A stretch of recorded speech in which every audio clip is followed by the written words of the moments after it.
সুন্দরবন ভ্রমণ করতে গেলে অবশ্যই হ্যামিল্টন সাহেবের বাংলো দেখতে ভুলবেন না।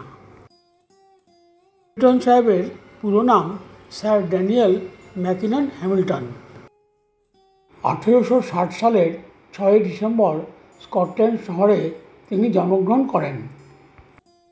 মৃত্যুদিনও ছিল 6 ডিসেম্বর 1939 সালে স্কটল্যান্ড শহরে।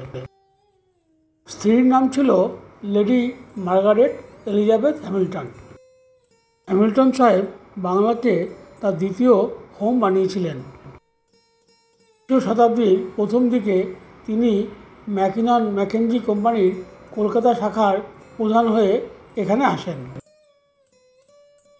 তিনি বাংলাকে ভালোবেসে নিজের জমিদারি প্রতিষ্ঠার পাশাপাশি গোসাবাতেই স্থায়ীভাবে থাকতে শুরু করে দেন। তিনি সেই সময় অনেক সামাজিক উন্নয়নমূলক কাজ করেন। আমাদের সুন্দরবন ভ্রমণের সময় একটা দিন রেখেছিলাম গোসাবার এই হ্যামিল্টন সাহেবের বাংলো দেখার জন্য। ক্যানিং থেকে গোদখালি এসে উল্টো দিকেই গোসাবা। অনেকে আবার সুন্দরবন ট্যুরের শেষের দিনও এই ট্যুরটি করে থাকেন।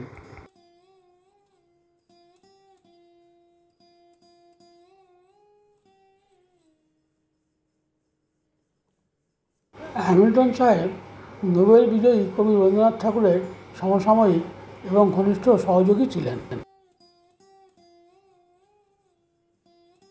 1930 দশকে তার গোসাবা প্রকল্প সমাপ্ত হওয়ার পর হ্যামিল্টন সাহেব রবীন্দ্রনাথ এবং মহাত্মা গান্ধী উভয়কেই আমন্ত্রণ জানান।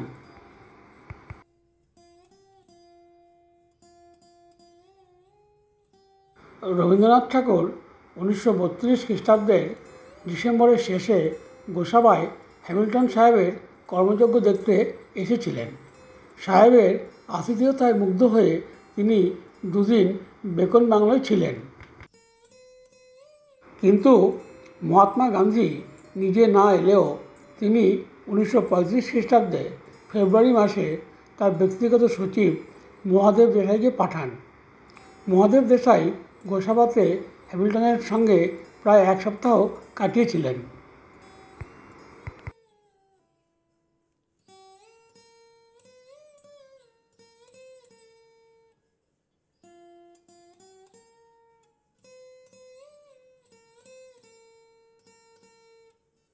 এই স্থানটি সুন্দরবনের গোসাবা দ্বীপে বিদ্যাধরী নদীর পাড়েই অবস্থিত। গোসাবায় বেকন বাংলোটি বিশ্বকবি রবীন্দ্রনাথ ঠাকুরের স্মৃতি বিজড়িত এবং পর্যটকদের কাছে একটি আকর্ষণীয় স্থান।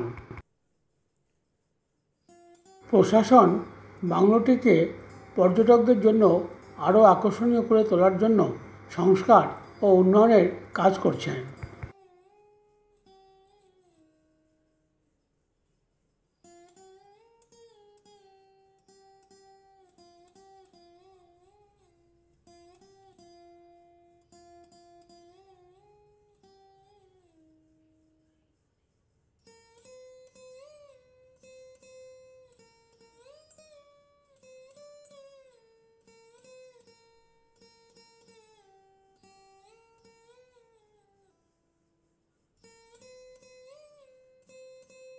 এই বাংলোটির স্থাপত্যে ঐতিহ্যবাহী বাঙালি এবং ব্রিটিশ ঔপনিবেশিক স্থাপত্যের মিশ্রণ দেখা যায়।